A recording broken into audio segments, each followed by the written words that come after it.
Hey everybody, this is Craig Garber. Welcome to Everyone Loves Guitar. We're going to show some love to the rhythm section today. I've got an alumni, my high school alumni, Zachary Alford. This guy is an amazing drummer. He's been around the world, Bowie, Springsteen, tons of people. Real quickly, a couple announcements. I want to thank a couple of people for putting this together. Our mutual friends, Sterling Campbell and David Levita. Thank you guys for hooking us up. Also, make sure you go to everyonelovesguitar.com/subscribe to subscribe to the show. And if you're checking us out on YouTube, hit the subscribe button and that little emoji that looks like a bell. That helps us get recommended by YouTube. And I appreciate your support for that. All right, Zachary, born in Manhattan, self-taught drummer who played in nightclubs throughout his high school years as a Bronx Science alumni, interacting with scores of New York musicians at clubs like the Peppermint Lounge, Danceteria, the Ritz, CBGB's, and the infamous Music Building on 38th Street and 8th Avenue. And he got to network and talk to and hang out with future stars like Madonna, Vernon Reid, and a famous artist in New York City, Jean Michel Basquiat. This gave Zachary a rich and diverse atmosphere of playing loads of different styles of music and getting his first professional experience. In '87, he went to Switzerland with Melvin Gibbs, bass player, and Vernon Reid, of course. In '89, bassist Sarah Lee from the B-52s invited Zach to audition for the drummer's position. At the time, Keith Strickland, who was the B-52s' former drummer, had become the guitarist after the tragic death of Ricky Wilson, the original guitarist. The original guitarist. Zach nailed the audition, went on a 14-month journey of sold-out performances worldwide, got Rockstar treatment, major video exposure on MTV in support of the multi-platinum album Cosmic Thing. In '92, Zachary auditioned for Bruce Springsteen's world tour, and he got the gig. That's when Bruce let go of most of his band. Then, through the recommendation of a friend, Zach got offered the David Bowie gig in '95. He did the Outside World Tour in '95 and '96, recorded the Earthling album, and did the Earthling World Tour of '97, and went back with David in 2013 for his #1 record, The Next Day. Zach has played with Gwen Stefani on 2 major tours. He's also recorded with Billy Joel, Suzanna Hoffs, the Manic Street Preachers, Jeffery Gains, David Torn, Suzanne Vega, Rafael, Jade Bird, Patti Scialfa, and Zucchero, Khaled, and Tomoyasu Hotei. Hotei? Is it? Could you say his name? I don't. Yeah, thank you. Zucchero, was Cat Dyson his guitar player at the time? No. He had a guy named Mario. Okay. Who's still with him. Really? Okay. Because I know Cat. No. Cat's only been. I think Cat came definitely after I left, but I'm not sure what year she joined, but I played with Zucchero in 2002. Very cool, man. And the album we recorded in 2001. He's massive. 2001 specifically because 9/11 had just happened, and nobody wanted to fly, and I was like, "I'll go to Italy." I mean, actually, no, it wasn't Italy. He was in San Francisco. And I was like, "Yeah, I'll go to San Francisco." He's like massive over there, isn't he? Oh yeah, yeah. He's been called, conversely, the Joe Cocker of Italy or the Bruce Springsteen of Italy, whoever, depending on who you ask. Very cool, man. Let me just tell you, Zach is a beast on drums. If you want to check him out on his own stuff, he's got a single out on YouTube called Triangulation. I meant to talk to you about that before we started. Dude, that was pretty awesome. Oh, thank you, man. It was like, I thought you had a third leg or a third arm or something on that, man. It was pretty badass. Man, thank you for coming on the show. Yeah. Thanks for asking. Oh, man, it's my pleasure. How'd you first get started in the music business, and what was your first break? Well, I feel like you just told my whole story. We're done. But, I guess it really started as a childhood dream. I started playing at around 10, 11 years old, and I got a drum set right away. And I remember at PS 84, I had a band that we just threw together immediately. So it was me on drums, Peter Rivera, who goes by the name Phoenix Rivera. Most people know him as today. He was playing trumpet.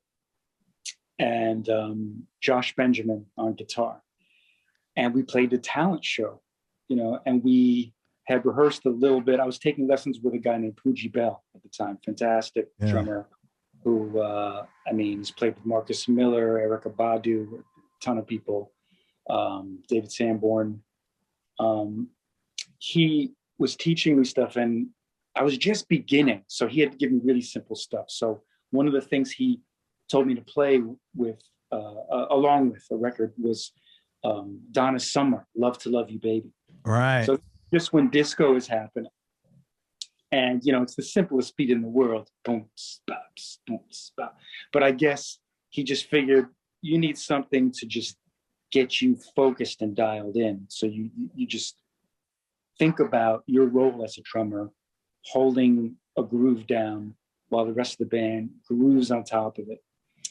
And so, you know, we played that. We played Barracuda by heart, because that was what Josh could play on guitar. And in the talent show, there was a moment when we said, okay, we're all going to take solos. And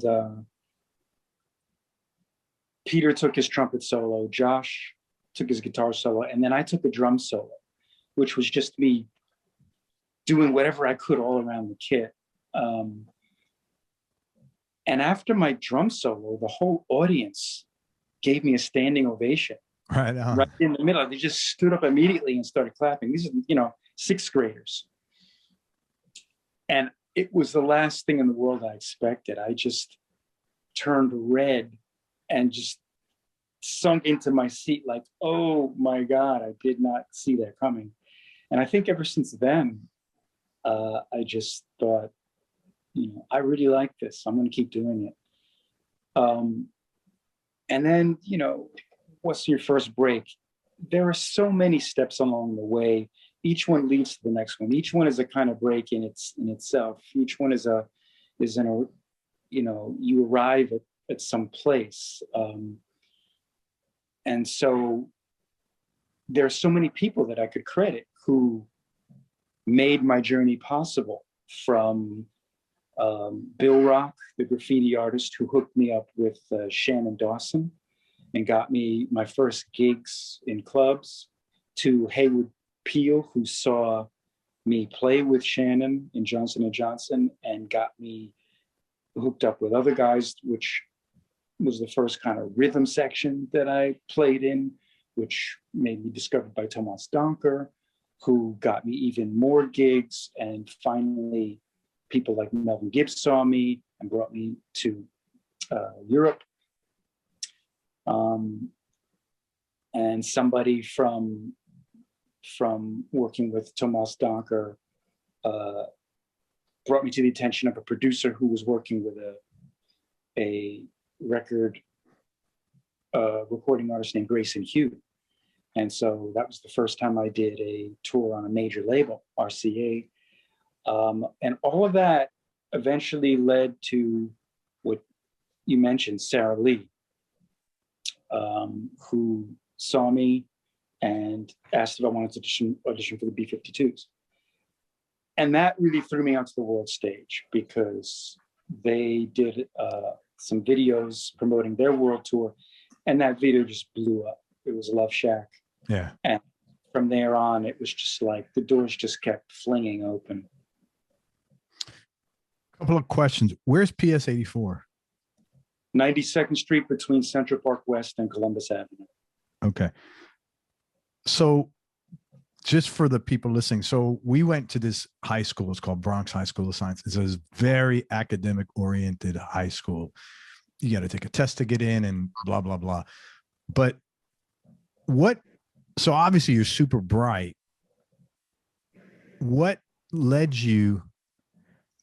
you away from that? I mean, were you always on the music track? Was that like kind of like underneath, like, hey, if I get an opportunity to play music, or was it a side thing, or how did your folks feel about you? You know, obviously when you have that intellectual gift, most parents are like, you know, especially like, I don't know your parents, but like if parents didn't go to college and their kids are in Bronx, you know, you had a lot of kids that are like mom and dad are investment bankers. I was in that situation. I'm assuming you probably weren't in that situation either. No. Yeah, right. So like, you know, having this opportunity is a big thing for when you're coming from blue collar parents. Yeah, that was an issue for my dad. He really wanted me to get, you know, a real job. But he also said, if you're going to do something, just be the best you can at it. So he supported the music, but he also held out hopes that I would find a job doing, you know, computers or something. Right. I always liked science as a kid, but I always liked music too. And I was always drawn to the arts, dancing, drawing, painting. But music kind of just took over because I don't know why. There's just something about playing music. Maybe it was that day in the auditorium of PS 84, but it just something about the physical experience, the interaction with the audience, and also the way music makes you feel. I mean, I think music is like a magical force. It affects your emotions. It affects your psyche. You know, voodoo is made possible by drums. You know, so there's a shamanistic side to it. It's definitely the first music that was ever played on an instrument. Yeah. Going back way before guitars or flutes or anything like that. There's something about music that it goes deep, it reaches fast, and it's just cool. And it's such a great connector, man.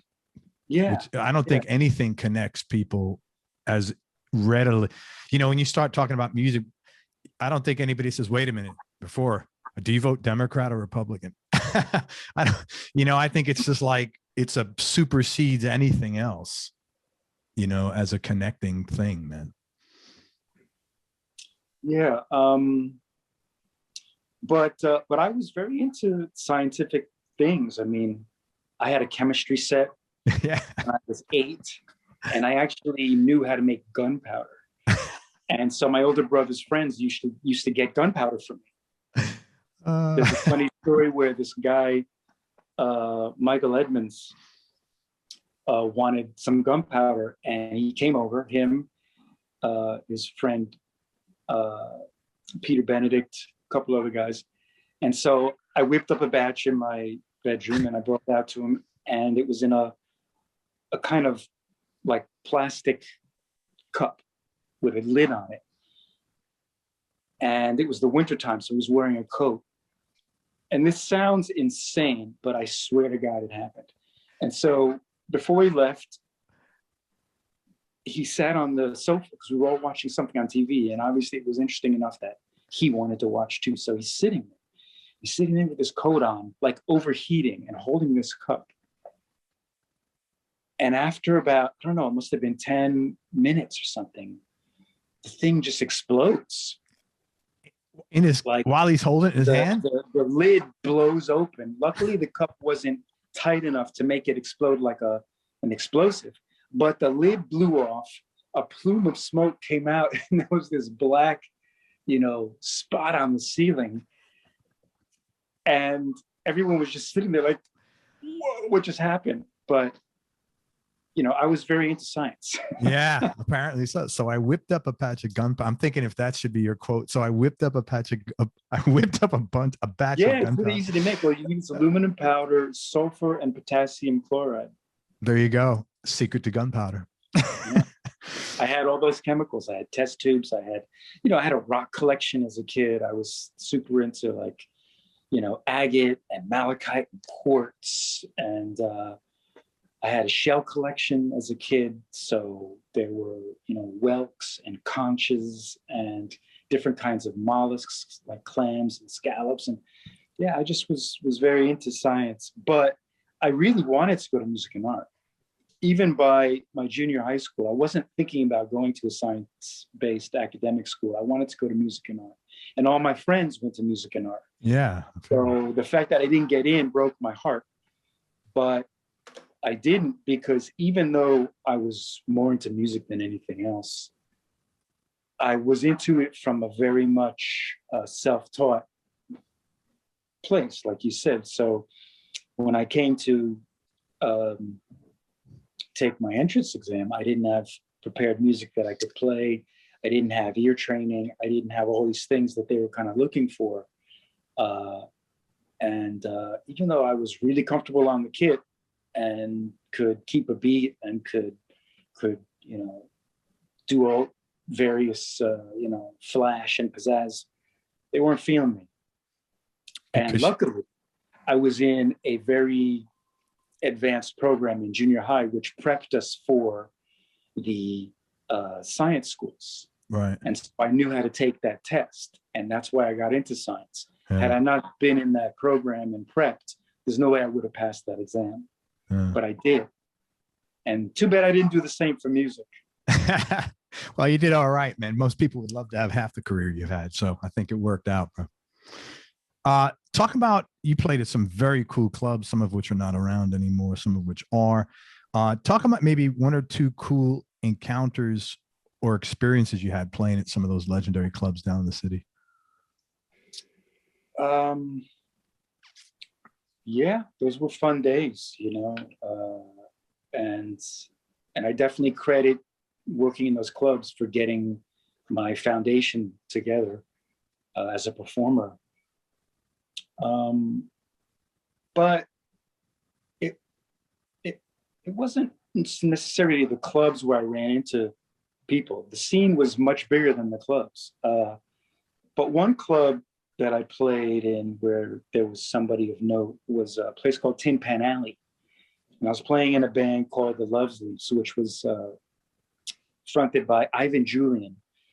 And some of your listeners may know Ivan Julian as the guitarist for Richard Hell and the Voidoids. Oh, yeah. Shit, yeah. Yeah, so Ivan... The Blank Generation. Yeah. Yeah. Yeah, that was kind of the scene. The scene was the Wow. 70s and early 80s. It was post-punk. It was, downtown scene of New York, rock, post-punk, funk, hard rock. And so I was in Ivan's band, and we played at Tin Pan Alley. And it was a show. It didn't have a big stage. It was kind of like a bar restaurant, but also a venue. Where was ceiling that? was really. It was in the theater district, actually. Okay. So somewhere in the 40s. Can't remember exactly, but West 40s. And Ivan Julian took his guitar and he shoved it into the ceiling, and it stuck in the ceiling with the headstock. And he just kept singing the song, and that was like, whoa, this dude's crazy. That's rock and roll, man. Jim Jarmusch was in the audience. Oh. And Ivan told me after the show, like, yeah, Jim really liked the show, and he wants to put you in a movie. But it never happened. I never heard from Jim.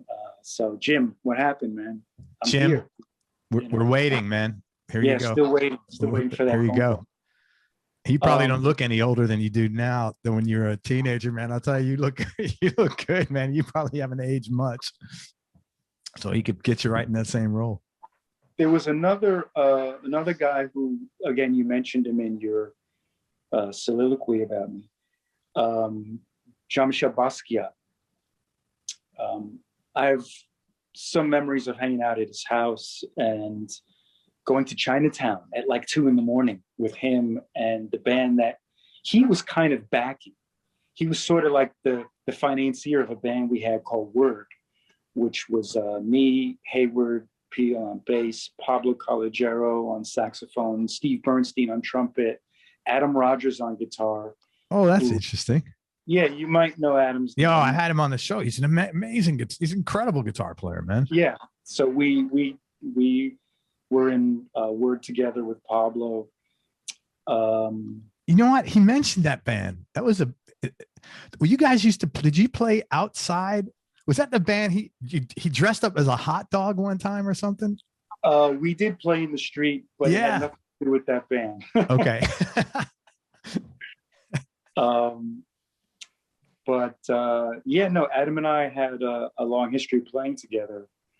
God, that must have been great. And Jean Michel Basquiat was secretly the guy backing that band because he really loved Pablo, the saxophone player. And they were kind of best friends.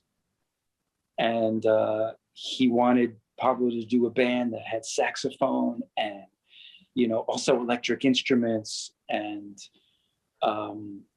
do something really kind of artistic and cool. And Pablo was coming from a jazz background, which Jean loved. But he was also coming from a street place. He was a graffiti artist at the same time. And so he put this band together to be kind of like a proto hip hop, jazz, funk, rock ensemble. And there's a bunch of recordings of this band around. Danny Sedanic played percussion in the Danny band. Sedanic is from Co-op City where I grew up, man. That's so funny. That's really fun. I used to play in he probably wouldn't remember me, but I played saxophone. He was he was like 2 or 3 years older than me, I think. Uh-huh.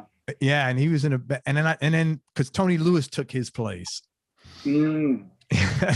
Oh my God, I can't. This is like a New York memory lane here. Holy shit, this is going way back. And we must have overlapped at science too, because if you were graduating in 81, I got to science, I think, in 1981. Right. So you're right. So I got out and then you were there for a couple of years. Yeah. So we slightly overlapped. And I came as a sophomore. I wasn't a freshman. But anyway, so yeah. And, my time rubbing shoulders with Madonna was not in a club. It was in the music building. Yeah. Talk about that because I was going to ask you about that anyway. Well, she was getting ready to do her first record. She just got a record deal. And in fact, Pablo from Word was in another band called J. Walter Negro and the Loose Joints. Wow, what a good name. And they had a really charismatic lead singer named J. Walter Negro. Not his real name. His real name was Mark Edmonds. And he was also a graffiti king who decided that he wanted to front a band later in his life. And when I say later, he was in his mid-20s. So, as a teenager, he was a graffiti artist who we all revered. And he was like the graffiti god of our neighborhood. Bill Rock, who I mentioned, got me my start with Shannon Dawson, was a graffiti king. Pablo wrote graffiti a little with Woodstock. Mark was the guy that Bill Rock looked up to. And a lot of guys from my older brother, guys from my neighborhood. And this is like on the Upper West. You were on the Upper West Side. Yeah, okay. Manhattan thing. And so he became the lead singer of this band, the Loose Joints. And apparently he had a fling with Madonna. And so the guitarist from the Loose Joints was a guy named Tomas Donker. And through Pablo, he heard about me because Pablo played him a tape that Hayward and I were on called Bohemia After Dark. And Tomas was like, who is this bass player and drummer? I want them for my band. And that's how I ended up joining IQ with Tomas. And from Tomas, there was the connection to Madonna because Madonna was kind of like after J. Walter Negro.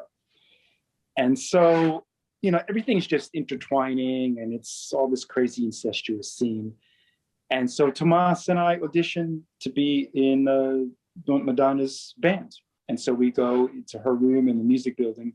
Stephen Bray was her MD at the time. And a guy named Paul Kalk, rest in peace, was her bass player. But he wasn't playing bass on bass. He was playing bass on a move. Okay. So, it's like, it's new wave. Yeah. This is the days of new wave. Anyway, so we rehearsed. I think she was calling herself Star at the time. She wasn't even calling herself Madonna. Oh, I never knew that. That's interesting. And she was really quiet in rehearsal. I was 19? So you were all music once high school ended. You went from clubs every night to all music.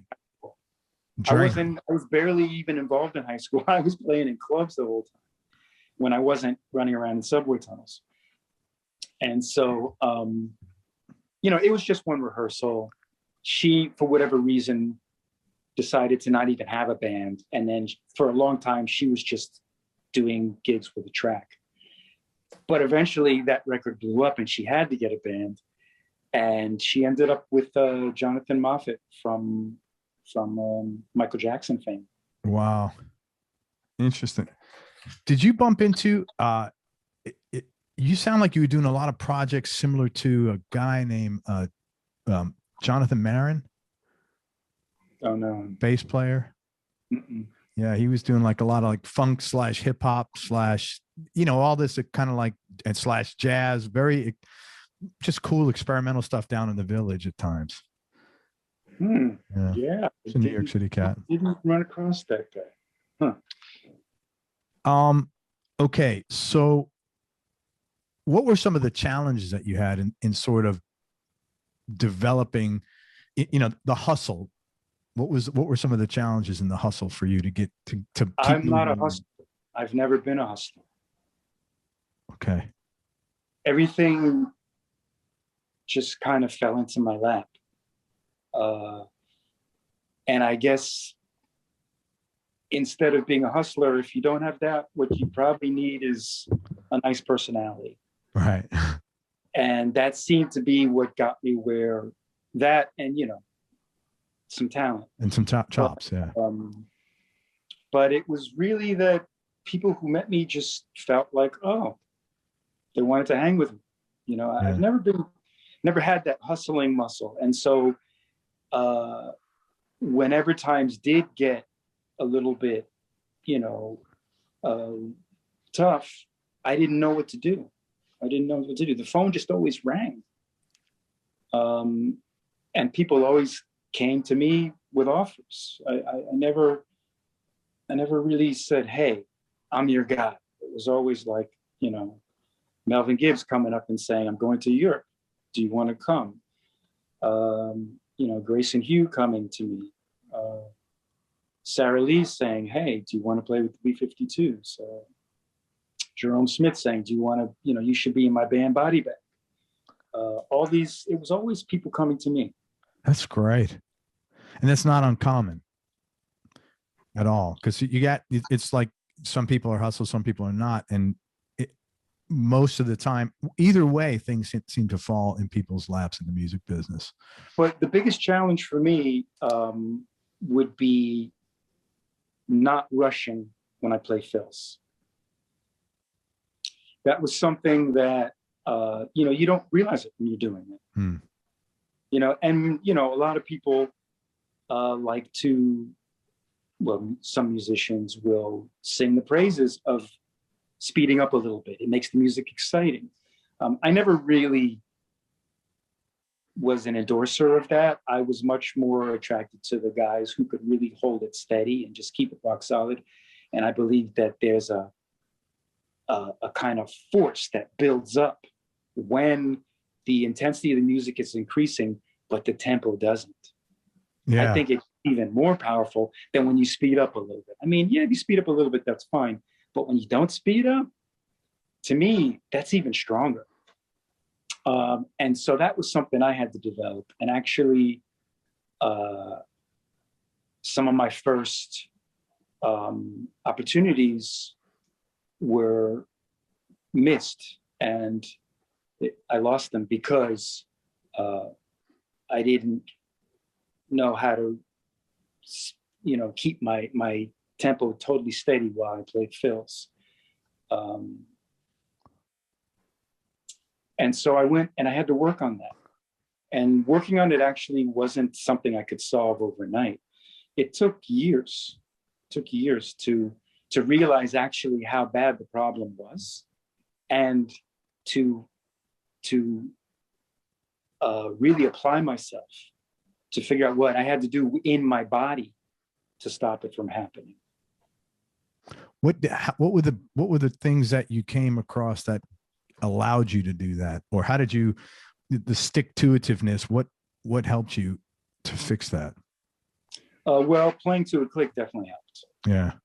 And I was getting jobs where there were backing tracks involved. And so you had to be able to play with a click. I think the first time was working with Mick Murphy, who had a band called The System, which was a super funky, like synth dance group from the 80s. And they had a room in the music business.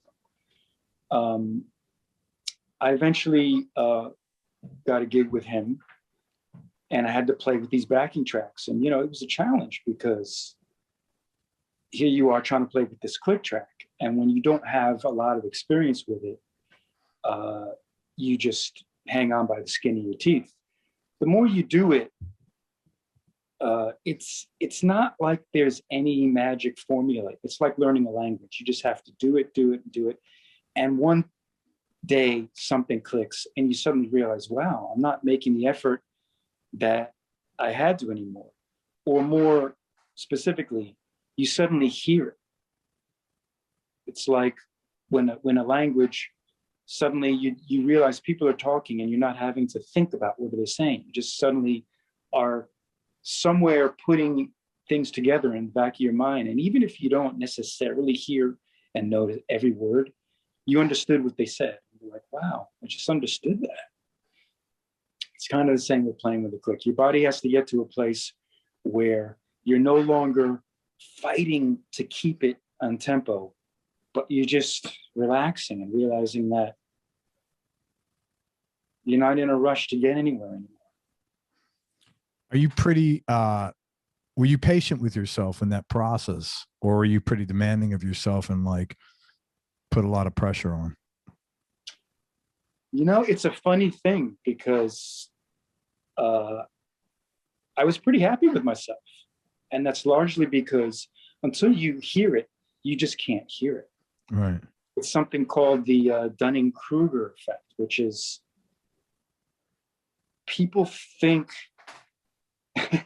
they're a lot better than they are until they get better. And then they realize, oh, I was kind of stinking it up, wasn't I? Damn. See, this is some Bronx science shit. Only people, it's the Dunning-Kruger effect. Like, yeah. Well, no, seriously, but this is how people from science like present is so interesting. It's a fascinating thing, man. It is. It really is. We all think we're such hot shit until you hear something back and you go like, oh, can I do that again? Or, until years pass and you realize, man, I thought I was completely locking with that shit. And now I can hear how I was kind of not. And, only maturity can give you that. And continuing to grow and continuing to progress and continuing to search and strive. And then you realize, wow, I should have actually been a lot more demanding. I should have been a lot more critical of myself. And, when you do get better, when you do improve, and then your ears open up and suddenly you can hear in a much wider, broad range. And the space in between notes is suddenly so huge and you just become aware of it. Your awareness grows. I don't know what the secret formula is to speed up that process. People say until you're ready, you're just not ready. Right. And it's something about the way our brains develop. Were you, you're obviously super bright. Were you intense as well when you were younger? No, I've always been super laid back. I've always been what you might describe as an introvert. I've always been a listener, not a talker, an observer. So no, I mean, interesting. Maybe I was intense when I played the drums. That was the place where I could be intense. And because I had that from a pretty young age, it meant that I never felt the need to walk into a room with swagger or to, prove anything, because I had a very strong sense of self, because when I sat on the drums, suddenly I was in charge. Suddenly I was able to express myself. I could really, really, I believed in playing loud. I believed in playing hard. I believed in playing with passion. Before that, what I was really into was drawing, and I was good at drawing. I had an ability to pretty much draw whatever I saw, and so maybe there was an intensity there because I really applied myself. But as a person, no, I did not have an intense personality. Yeah. Where did you get that? That's pretty cool that young of an age to have that confidence. Where do you think that came from?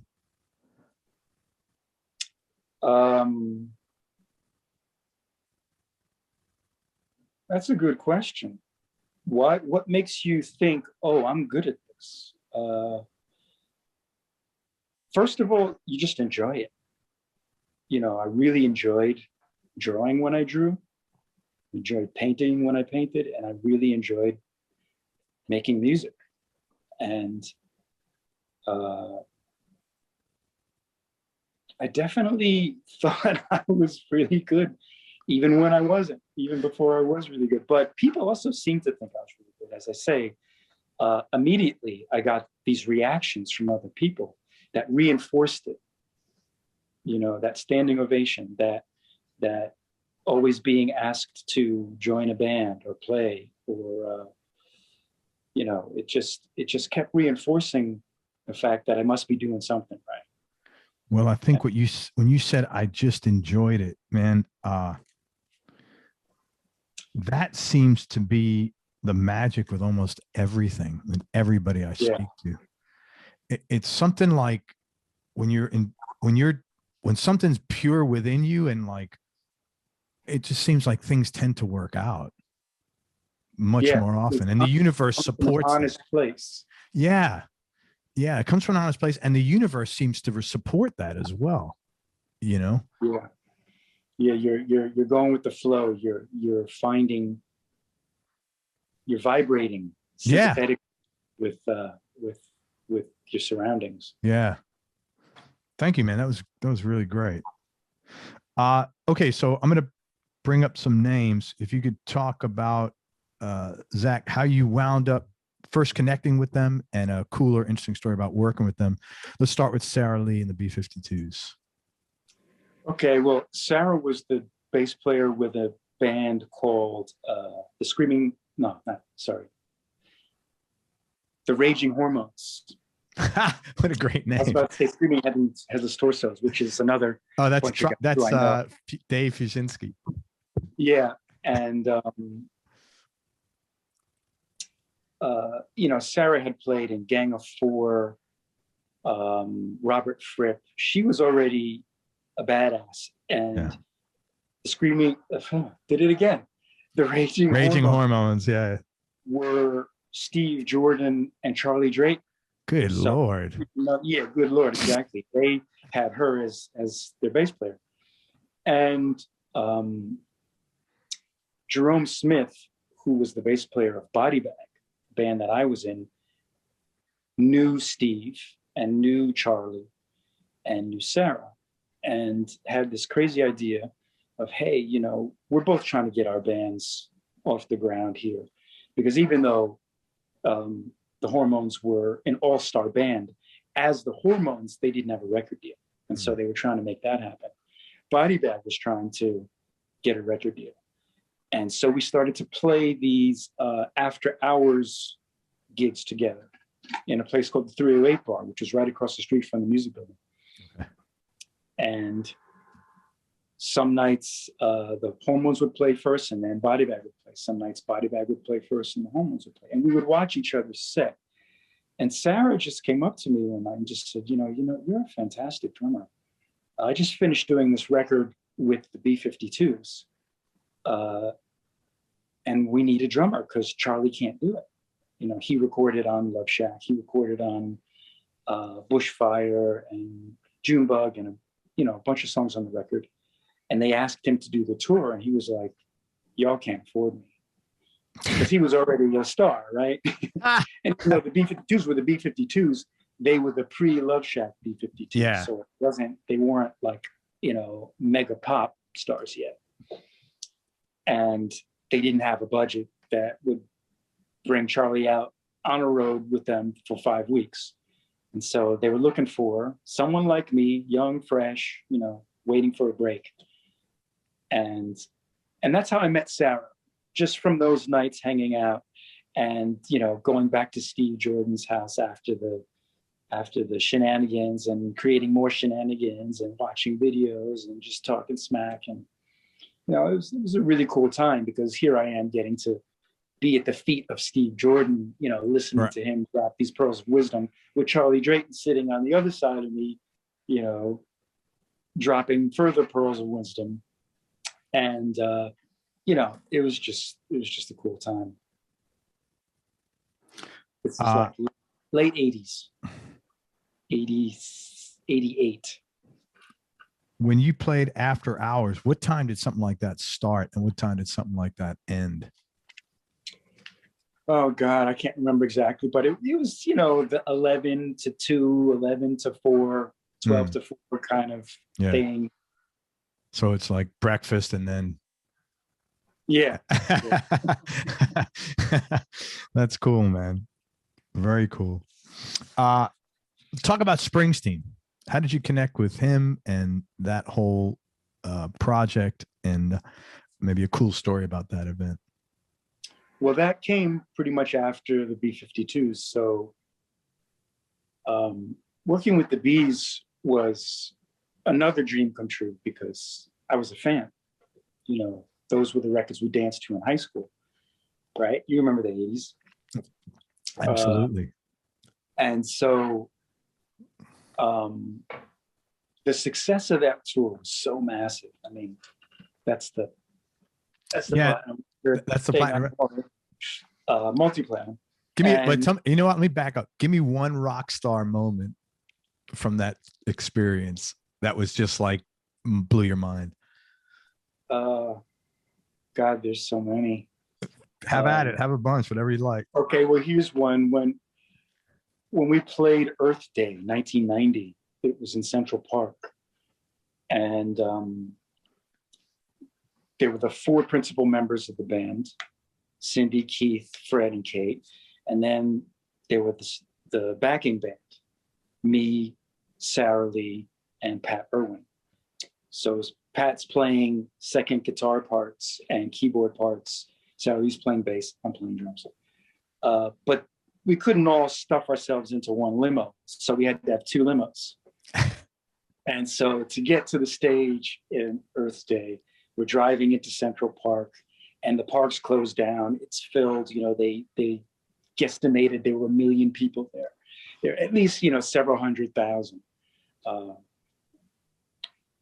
And so we're driving through these crowds, and these people are pounding on our limo, not knowing that we're just, you know, the backup musicians, because we're also, you know, not just the backing musicians. You know, they kind of made us feel like we were in the band. Yeah. We were in all the videos. You know, it was like, yeah, we're stars too.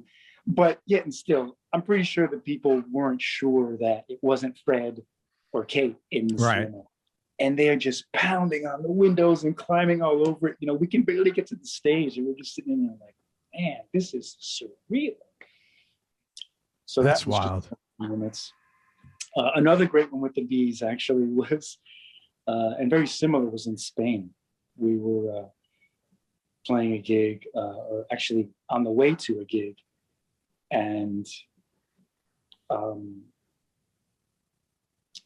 you know, in Spain, everything shuts down, but there's still traffic in the street. And so we have to get to the gig. And the Spanish authorities just said, no problem. And in 2 seconds, they get this motorcade of police motorcycles to, you know, there's like 4 of these guys, and they just put on their sirens, and they just, you know, make the street part like, you know, the Red Sea. That's cool. And we're just zipping down in our tour bus, and we got these, 4 police motorcycles ahead of us. And again, it's just one of these things of like, you got, wow, it's like, we could be the president or something. And we Yeah. get to a gig, but you're just zipping down this massive boulevard, and it's like, you feel like things are just, I don't know, there's just this surreal feeling, because you're not just driving down the street, you're driving fast and traffic is like parting for you. So yeah, that's got to be weird in a good way. Were you a big partier back then, or you always like restrained, or? That was the thing I was pretty fortunate about. Every band that I joined, usually they were already established and already kind of going through the whole crazy party phase. So by the time I got with them, they knew the ropes. They didn't have anything else to figure out. It wasn't like we were stumbling around and having crazy stuff happen, because they already knew the drill. So when I was with the Bees, they were kind of past the crazy party stage. Good. On top of that, they were vegetarian. So, they were all about eating healthy. So I kind of learned the ropes from experienced veterans. Yeah. And I had basically stopped partying senior year of high school. Oh, wow. Really young. I kind of was early. Yeah. I started when I was 12 years old, right. Doing not all kinds of stuff, but doing stuff. That's kind of like the growing up in the city. That's about the age. That plus having older siblings. Okay, gotcha. My older brother was someone. He's 5 years older, and I was under his wing for years and years and years. He kind of introduced me to a lot of things, and at the same time, he kind of gave me a pass into a world of more mature, more grown-up people. Okay. And that's how I got so many opportunities. But it was the same with Bruce, By the time I was playing with Bruce, he was already a megastar. So again, you're not in a band of guys all saying, wow, what's going on? You're joining a organization. Right. Where you're immediately brought up to speed, and you're shown how to do things correctly, and you're shown how to do things the proper way, the experienced way. His whole entourage operated like a secret service. And I'm not exaggerating. I mean, these guys had walkie-talkies.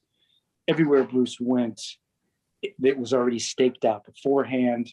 He didn't step out of a limo, or with him, it wasn't limos. It was more like explorers.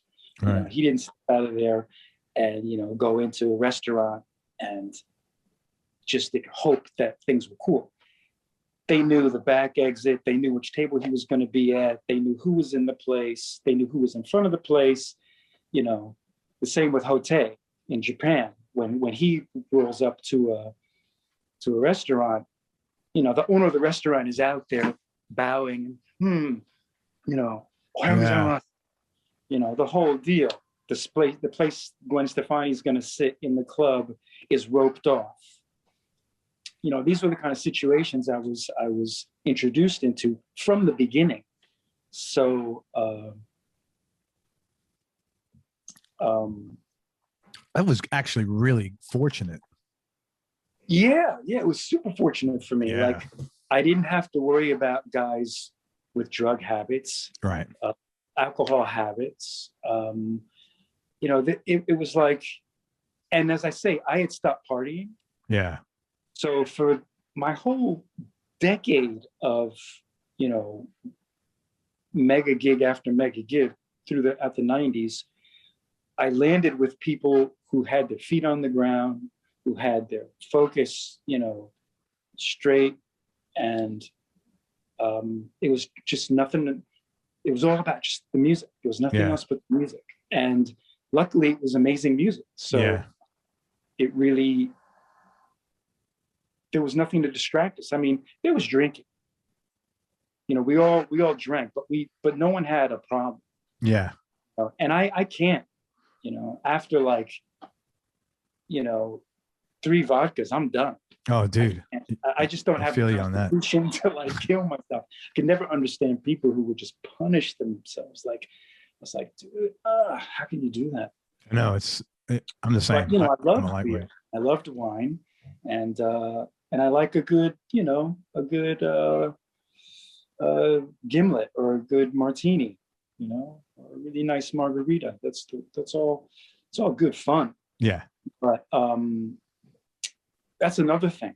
Because these artists were so experienced, they knew how to route their tours so that you weren't killing yourself on the road. You know, if you're a singer, you know not to do more than 2 or 3 shows back to back. You got to have a day off rest. And if you're on the level of like a B-52s or a Bruce, then you can actually schedule 2 or 3 days off. Like with the Bees, we had 2 weeks off in the Australian rainforest. Wow. Before our first gig. Maybe it was a week, but for some reason I feel like it was 2. You know, and you plan lots of things like this into your touring so that you can be in the best shape possible for your shows. Sometimes you have to do 2 or 3 in a row, but usually it's like 2 in a row, 2 days off, 2 in a row, day off, show, 2 days off. You know, they route it so that the travel doesn't wear you down and so that your own performing doesn't, you know, kill you. Yeah. And so you're not using drugs or alcohol to get through it. Sure. That just becomes, you know, part of the extracurricular fun. Right. And you're staying in nice places. It's not like you're in a Motel 6 with 3 dudes in the room at that level. No, by this time, no. Yeah. It's all 5-star hotels. And that makes a huge difference on the wear of travel for you guys. Absolutely. That's as important as, you know, the company you keep. Yeah, totally. The psychological space that you're in when you're touring. You really want it to be a place where you can just relax and you actually look forward to seeing the people that you have to work with. Yeah. Talk about Bruce. Talk about the Bruce gig. How did that come about? Oh, right. Yeah, we didn't get to this. So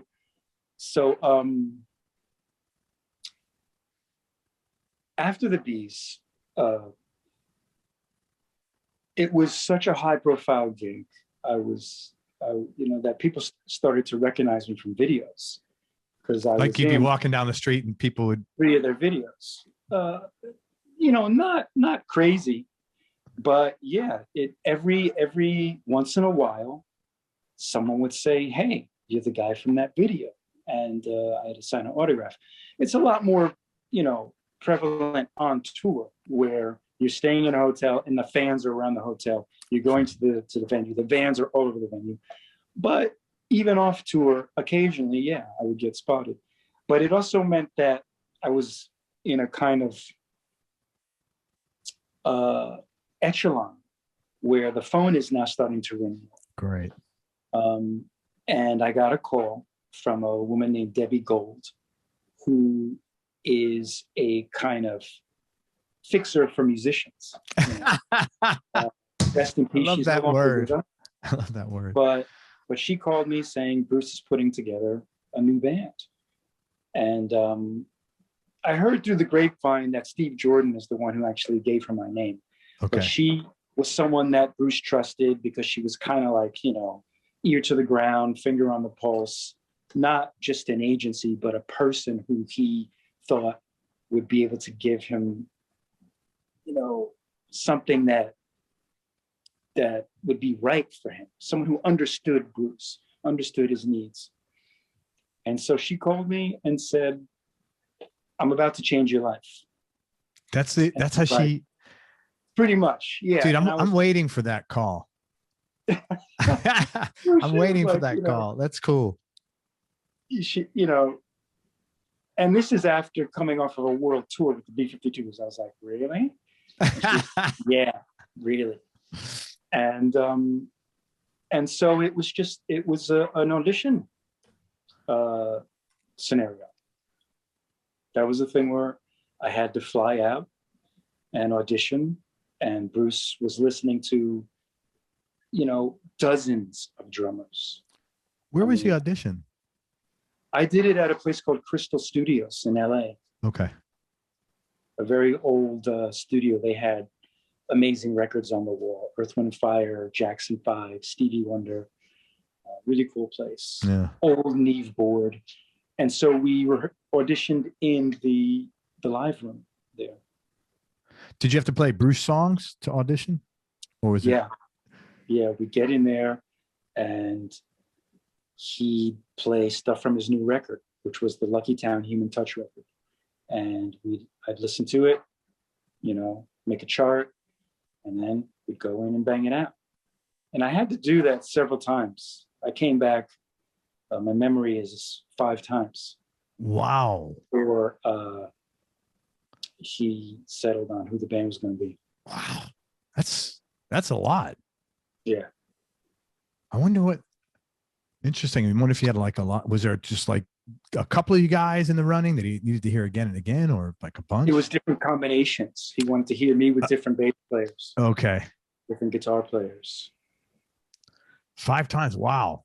But yeah, I stayed in the, in the top 10 for a while there. And then it just down to me. And I was like, yes, when he finally said. Who told you you're in? Was it him or was it? Him. Yeah. Oh, he did. Yeah. That's cool. That's got to be a pretty pretty memorable conversation or like moment. Well, he told us all together. He got us all together and said, all right, I think this is going to be the one. This is the band here. That's cool. You sound like him. That's good, man. Who else is in the band? Shane Fontaine on guitar. Mm-hmm.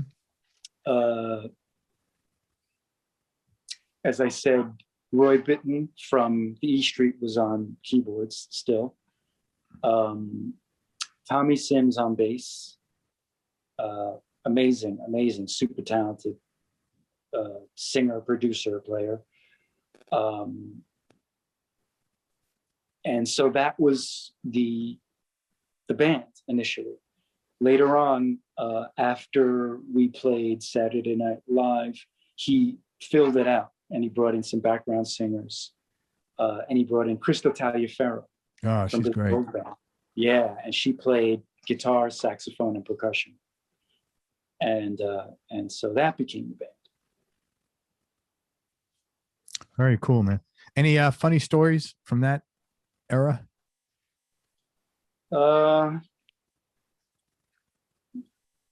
Yeah, a few funny stories.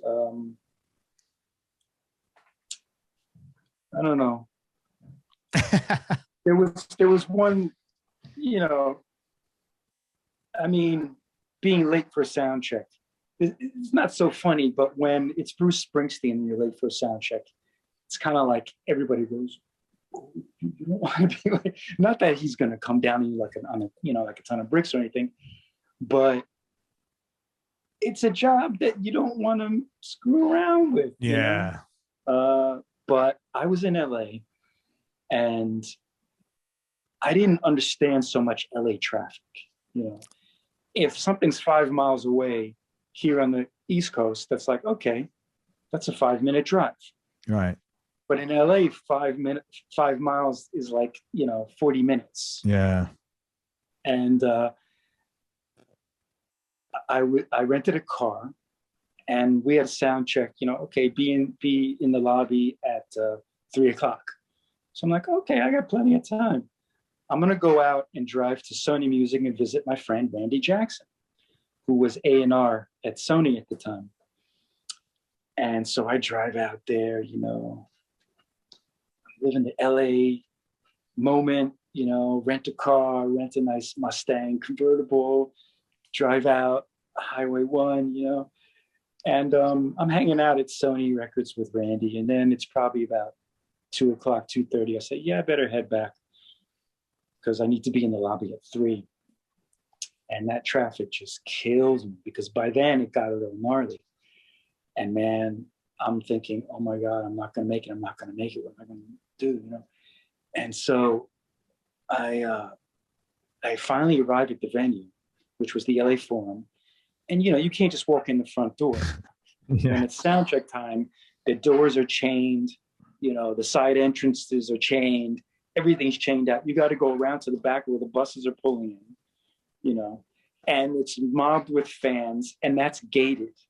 And so I had to push through the fans, put my face up against the gate, you know, and then you got to look for someone who's not just local crew. You got to find someone from your entourage. And so I'm looking around, you know, and, you know, there's a guy out there guarding and he's chewing the gum like, who the fuck are you? You know? Yeah. You say, I'm the drummer. You know, I can hear the sound check going on. I'm like, I need to be in that sound check. And luckily the fans are saying, he really is the drummer. He really is. You know, I'm holding up my laminate. And so finally he gets somebody from our entourage. And that guy goes, oh yeah, okay, open the gate.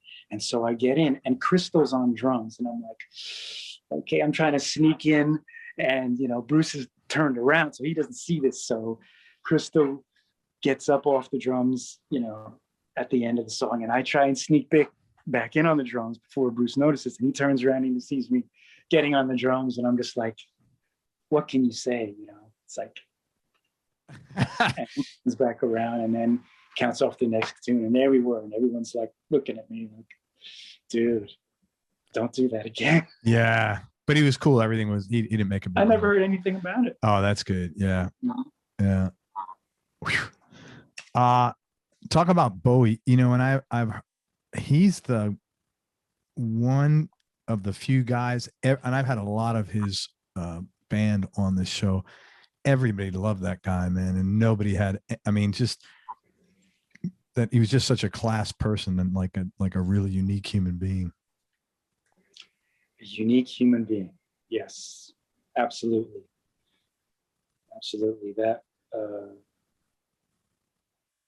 he was really interesting to work with, because he wasn't just a musician. He was also just this brilliant, super charismatic, really like advanced person. You know, he was very analytical kind of person. With everything he looked at, he saw in a way that no one else I know would ever see the things he sees in it, you know, which is why he could look at rock and roll and say, okay, I'm going to do this with it. Because before him, you know, people weren't dressing like that on stage. You know, everybody changed the way they did stuff after Bowie. Mick Jagger changed the way he dressed after Bowie.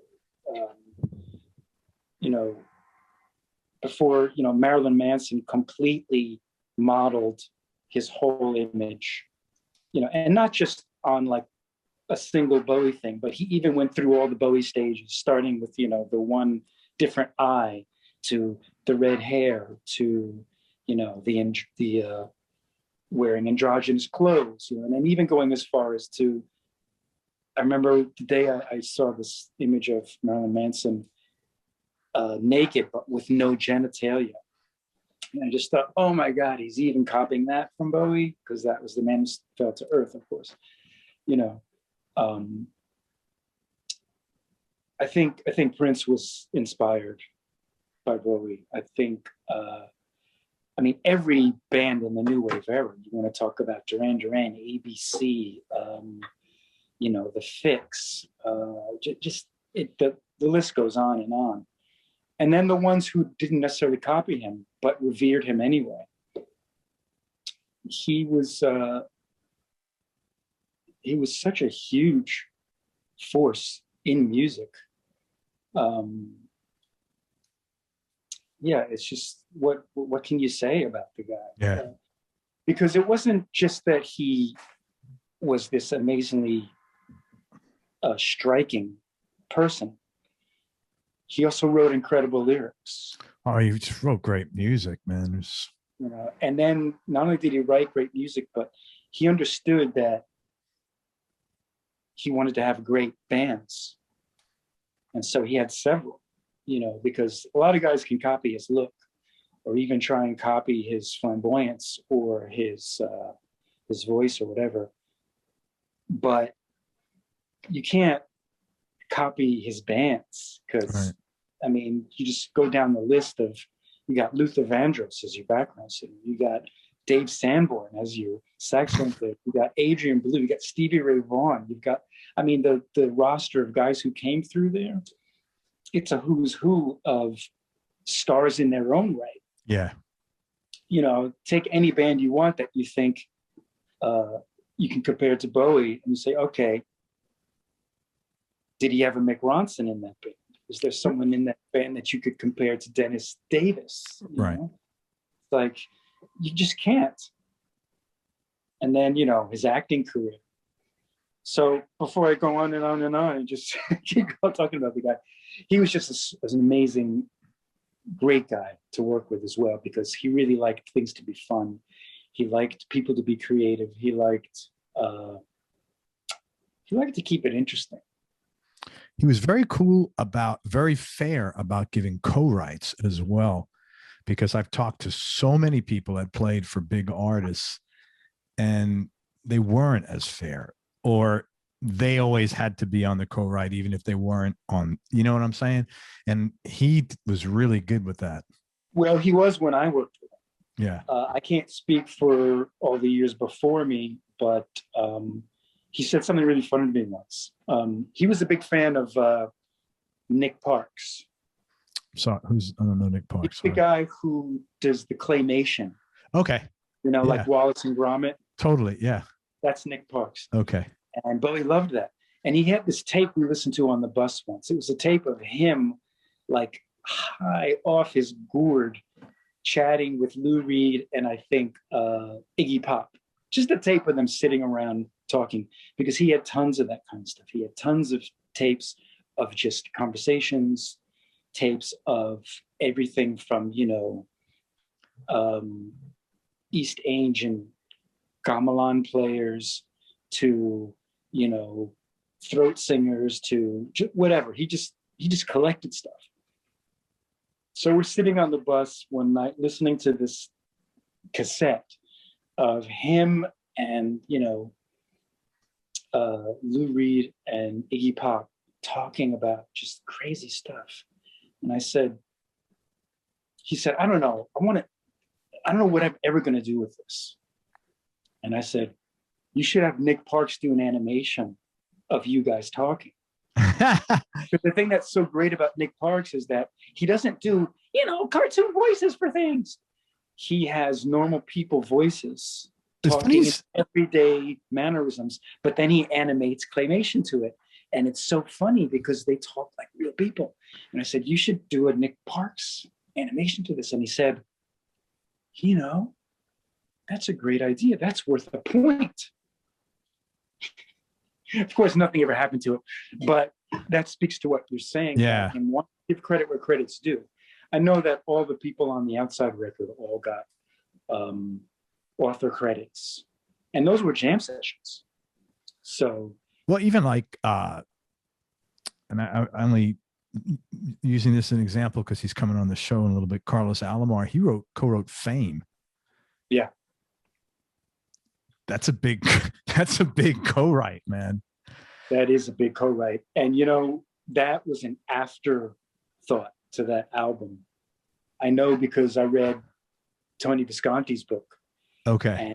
And one of his, you know, he laments that he did not get to record that song. It was after they finished recording Young Americans. David went back in and did, you know, Fame, and Tony didn't get to produce it. But yeah, Fame, I mean, God. Kind of hard to feel sad for Tony Visconti what he didn't get to do. Sorry. Totally. But Fame was such a huge song. I think it was David's only #1 hit. I think you're right. But it's the earliest Bowie song I can remember, actually physically remember hearing. I mean, I already knew who David was, so I'd heard him before that, but I don't remember the time and place I was when I heard Ziggy. But Fame, I can remember actually, you know, the year and the way I was dressed and, you know, the little little like boombox I had that I listened to it on. I mean, what a song! What a song! You know, James Brown did a cover. That's how funky that is. How many people consider the Godfather of Soul? And George Clinton cites it as an inspiration in his autobiography. So, I didn't know that. That's cool. And the Godfather of Funk both say that song was the shit. Yeah. Pretty good endorsement. How did you hook up with him? How did that come about? Again, you know, the phone rang, and my good friend Sterling Campbell, who had just worked with Bowie, recording the Outside record, couldn't do the Outside tour. And that's because David took like 2.5 years off. And so it came time to do that tour. He called Sterling. Sterling said, I can't do it, man. I just joined Solasar, but call my friend Zach. And so I didn't get the call from Bowie. I got the call from Sterling. Sterling said, be here at this time. They're waiting for you. I put in a good word for you. Don't let me down. And I didn't. And you didn't. Of course, I didn't meet Bowie straight away. We started off just rehearsing the band for 2 weeks, or maybe it was a week. And then the second week, David walks in, and it's just like, I'd never felt that from anyone, that, you know, that was like, whoa. Where was this, in the city? Yeah, this was in New York City, SIR. And who was in the band at the time? That was Carlos Alomar, myself, Mike Garson, and Reeves Cabrels. Okay.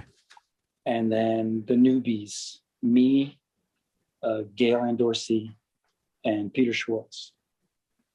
And George Sims on background vocals. And so we had all rehearsed, as I said, got the material, you know, pretty much up and running. And then in walks David. And it was just like, you know, there was such a mystique about the guy, because even though he had sort of been more normal with the whole Let's Dance era thing, you just couldn't shake his image before, which was of this alien, you know, right?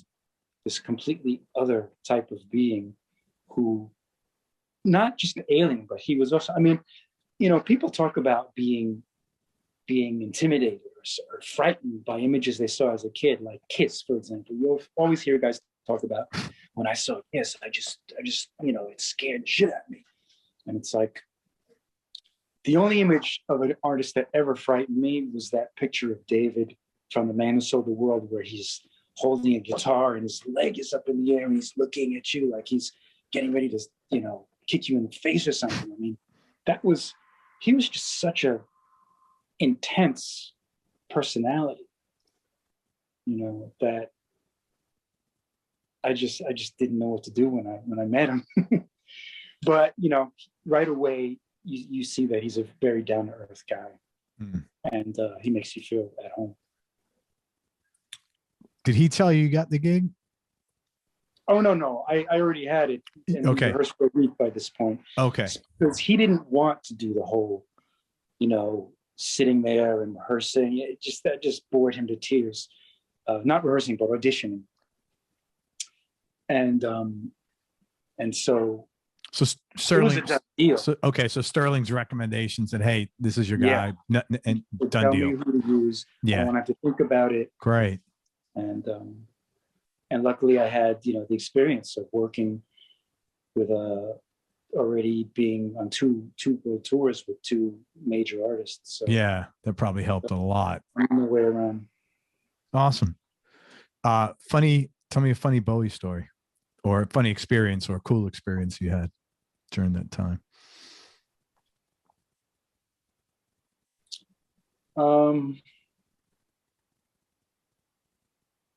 You know, I'm sure there was some, but I just can't really think of any. No, it's all good. All good, man. Any other gigs that you want to chat about that like were cool or fun or something meaningful to you or changed your life or something like that or taught you something?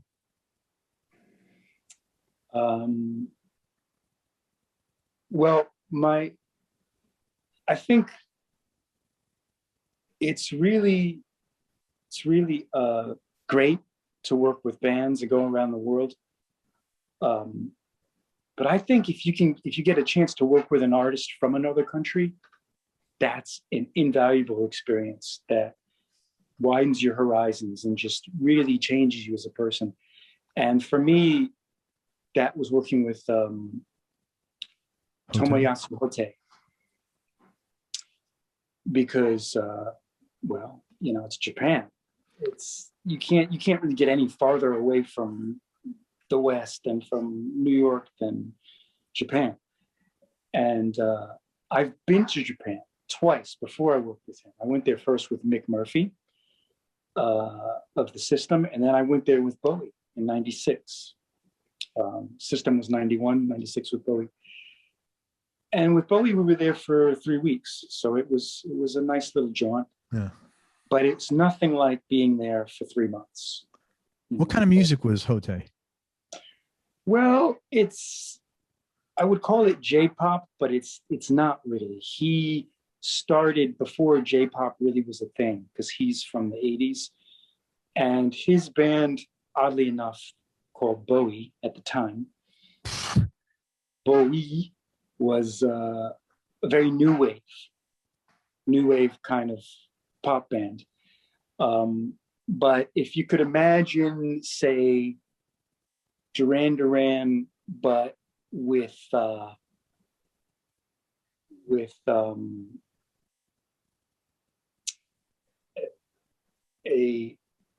more guitar driven sound, Okay. more guitar heavy than keyboard heavy. And Hotei wrote most of the material, and kind of was the musical director of the band. Anyway, he became a solo artist in the '90s, and so when I came there with Bowie in '96, we needed an opening act, and Hotei was the biggest act in Japan at the time as a solo artist, and so he came and opened for us at Budokan. And he was actually invited to play on one song. And in the sound check, he says that after we ran through all the young dudes, he just said, "I have to know who this drummer is." And so he looked behind David at the drummer and was like, "Okay, I'm gonna remember this guy." And sure enough, he followed us all over Japan and would take me out to eat wherever we were and kind of wined and dined me. And the very next year, 1998, 97, he invited me to London to record on his record. He wasn't living in London, but he wanted to record. And I recorded with him. And then the next year, 98, he came and played on his SSG tour, which was 3 months in Japan. Wow. And that really changed my life because, again, I think you can go to Japan and you can do your best to try and soak in as much of the culture as possible, but it just can't happen overnight because you have to shed so many of your Westernisms. So what was some of the biggest change? What was some of the changes for you that, or things that open your mind or open your eyes to different things that while you were there for those 3 months? I'm interested in that. Learning to read people's body language. Like, how is that different there than here, though? Oh, it's 2 worlds of difference. You know, people here, they're very, I mean, first of all, I mean, just taking your shoes off when you go in a house. I mean, people have kind of adopted that practice here over the past couple of decades, but they don't really do it. You know, No, only if someone says, "Hey, man, I got a new carpet. Can you take your shoes off?" Or we just had the floors done. Snowing outside, and you got Yeah. snow boots on. Right. But people here, they say, "Yeah, no shoes in my house," and they take their shoes off, and then when they're going out, they put their shoes on, and they go, "Oh, I forgot my wallet," and they walk right back in with their shoes on. Right. Japan, you don't do that. If you forget your wallet, and you're going in for 2 seconds, you take your shoes off again. So that's the normal thing. Always take your shoes off. When the repairman comes here, you kind of go, "Oh, I'm sorry, but we take shoes off in our house. Do you mind?" There, when the repairmen come, they take their shoes off. Yeah. There is no walking into a house with shoes. Interesting. And this affects your entire body language. Like everything you do is taking consideration for another person's space. Wow. People here are so much more boisterous, and in Japan, it's always considering the other person. It's always having respect. It's always not moving your arms around too much, or not speaking too loud, or all kinds of things that Americans you wouldn't be American if you didn't do that stuff. And it got to the point where I would cringe when I saw other Americans and I was over there. It's already, you've heard of the ugly American thing in Europe. It was already bad enough. Like if I'm in Europe, sometimes I'd pretend I'm not American. I'll speak French because I don't want to have to deal with this guy who obviously, doesn't feel the need to try and accommodate another culture. In Japan, it's that times 50, and so you start to notice every little thing after a while about where somebody puts their hands when they sit down, how they sit down. There's just so many little things that might seem tedious and really like hierarchical and kind of like silly. But in Japan, that's what makes their society work so smoothly. That's what makes them so efficient, is that they pay attention to all these little details. And that's why even when I go to a Japanese restaurant in the States and the people are Japanese, they just don't serve with quite the same reverence or etiquette as they do in Japan. I can feel it. I can sense it. And, like when they put the noodle down, the bowl of noodles, it's like, there isn't one little noodle out of place like there might be here. Right. Or maybe here you order your ramen soup and it comes and it's like a little bit warm. It's like, no. You would never get a soup that was not piping hot ever in Japan. Like they just know how to do every little thing and do it right. Whereas here, we just don't have that attention to detail. We think we do, but there's one little drop of soy sauce on the side of the bowl that would never be there in Japan. And I see that, but I only see that because I've been there as long as I have. It took me months and months and years to actually really notice all the little things. Because, especially Tokyo, it seems very Western on the outside. Probably out of all the Asian countries, less so in the past 10 years, now that China's really come up and Korea's really come up. But when I was first going there in the 90s, Japan was really much more the westernized place in Asia, much more so than anywhere else. But that's only skin deep. Right. Underneath, they're extremely traditional. Did you see that Jiro Loves Sushi? You know that movie? Mm-hmm, yeah. That was really cool. That talks a lot about, the attention to detail in slicing. Yeah, like he knows like which customer is left-handed and right-handed, and he may make the sushi. Here we don't give a crap. No, we don't give a shit. We deal with it. That's our attitude. It's like, hey man, you better hurry up. The special's over in 10 minutes. Yeah. And that's why they call us barbarians and have for years, because, in a civilized society, you wouldn't say deal with it. You would bend over backwards to make them go, oh my God, you thought about that for me? Right. Wow, that's amazing. I'm going to return that kindness to you. That's the missing component, because I think there are people here that think about that in the service arena. I don't know if it's reciprocated of, oh, I need to pay that forward. I think a lot of times it's like either whatever, I expect this.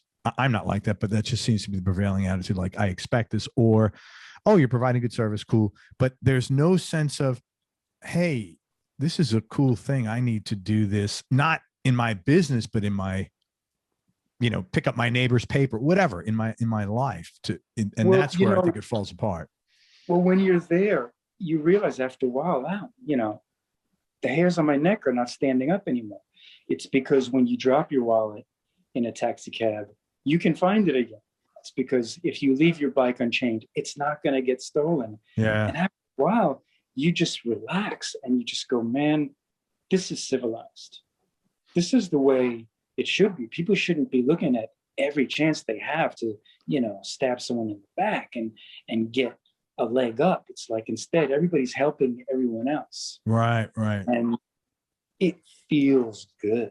It feels really good. And it makes you feel really good about other people and being there. You smile at people and you say, "Ohayou gozaimasu," or "Sumimasen," and you start to really enjoy the feeling that we all want. We all want a sense of community, but it's just really hard when the message in the media is always, you're number one and you deserve this. And, get ahead of the next guy. Yeah. That's a problem. And turbo this and, hacks and all these little code words that imply cheating or imply shortcuts. Shortcuts, exactly, and imply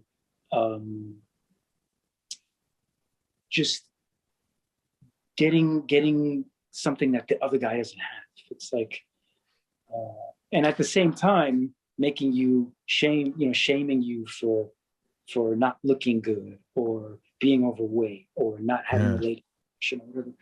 And it's like, hey, I don't know anyone in Japan who doesn't have the latest fashion, but they don't have to but they're not preoccupied with making sure somebody else knows about it or feels bad if they don't, is what it sounds like. That's not the most important thing for them. Yeah. The most important thing for them is, integrity.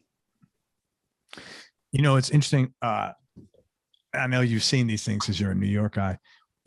When you see they're showing you the rats in the subway, and then they show you the Japanese subway station where you could probably eat off the floor because it's fully cleaned every day.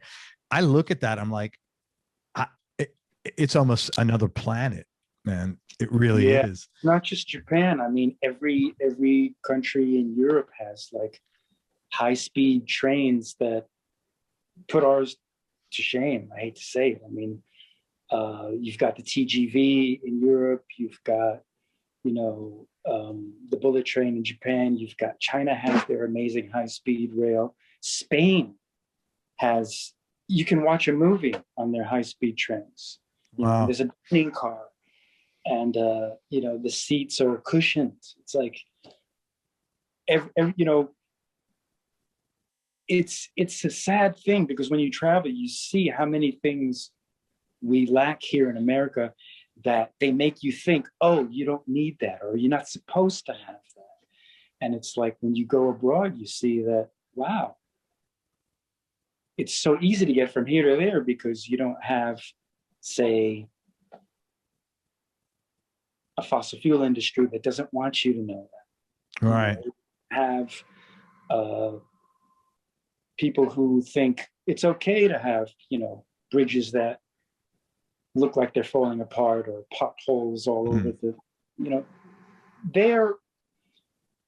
they can drive, 90 miles an hour on the Autobahn because that thing is paved. That thing is smooth, So what's the biggest change that you took into your life, or was there any changes that you took into your own personal behavior as a result of your experience in Japan? Well, it's so many different things, and it's not just Japan. It's France. It's Germany. It's places where I've spent months and months and months of time. You just learn to see things differently, and as soon as you learn to see something differently, you widen your horizon, and you start to step back and go, "Wow, there's not just one way to see something." But more than that, you realize that each place has something that they do better than we do. You know, and so you realize that, and that doesn't mean those places don't have problems. They all have stuff where we do it better too. Yeah. But the thing is, everyone has something that they do better than everyone else. And my thing has always been, I want to take the best thing they do here, mix it with the best thing they do there, and the best thing they do there, and the best thing that they do there. And I want to incorporate all that into what I do. And, you know, the sad thing is you come back home and you say, yeah, we're the best at maybe innovating, or the best at solving a problem in the moment. But there's so many things that we are not the best at, you know, whether it's the way we approach medicine, which actually we are the best in a lot of medical fields, but we're missing on so many others. We're the best at a lot of engineering, but some other people have actually figured out ways of engineering things better than us. We're really good at making delicious stuff to eat, but hey, these guys have made some stuff that's amazingly delicious. Our fashion, you know, Italy's kind of got the fashion thing going pretty good. French people dress pretty good. Japanese people are kind of like, you can't really mess with the way they, can't touch them. They got it down. You know, everyone's got stuff that they do great. And so this whole idea of like, we're number one, it's like, well, in some areas, but we're really not in a lot of other areas. And so you learn humility, and you also just learn how to be more a citizen of the world, citizen of the planet, not so much a citizen of your, you know, own little country. Thanks, man. That was really cool. You know, and it helps you understand the way other people think too, because our psychologies are absolutely affected by our cultures and our language. I mean, you know, I speak French. Yeah, how'd you get that? How'd you learn? Well, I took it at science. Okay, and you kept it up with it. But I ended up marrying a French woman. There you go. And so I became part of a French family. Right. And that was something I didn't really have growing up, was family, because I come from a broken home. My parents were divorced when I was 4. And because I'm mixed race, my mom's family, who was a white family, basically disowned my mom. Oh, you know, man. So I didn't grow up knowing anything about my mom's family, except that my mom's maiden name was Langley. And so there's some connection to the aviator Samuel Pierpont Langley, who has a plane in Smithsonian. But, and I know her brothers all went to World War II and they didn't all come back. But other than that, I don't know anything about that side of the family. I do know everything about my dad's side of the family. And I grew up, you know, eating soul food with them and going down to my dad's farm in Georgia that he grew up on, and knowing all my aunts and uncles and cousins, and, you know, having some sense of family, but still, because I didn't live with my dad, I was also kind of an only child in a way. Yeah, and your brother was 5 years older. My older siblings were a bit older, and they all left home.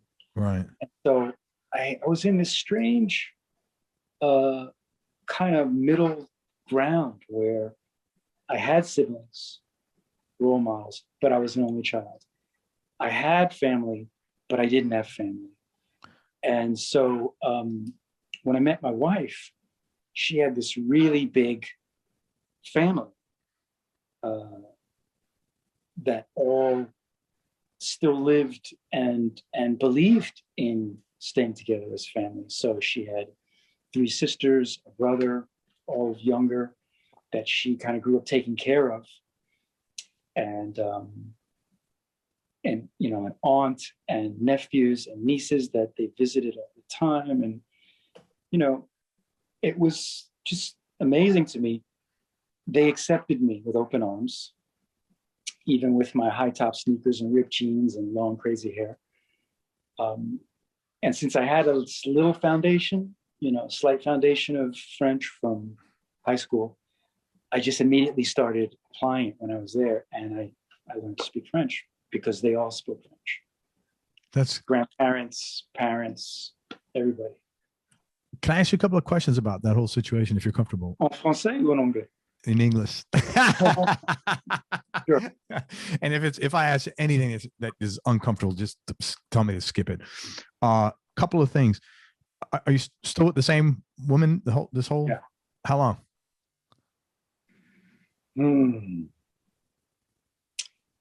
This July will be our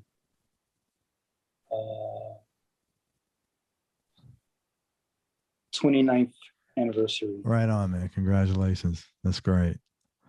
The other question is, and when I hear stuff like this, it's upsetting to me as a father and as a kid who also had stress, how like your mom's family basically bailed on her and you because your dad was Black. How did you take that?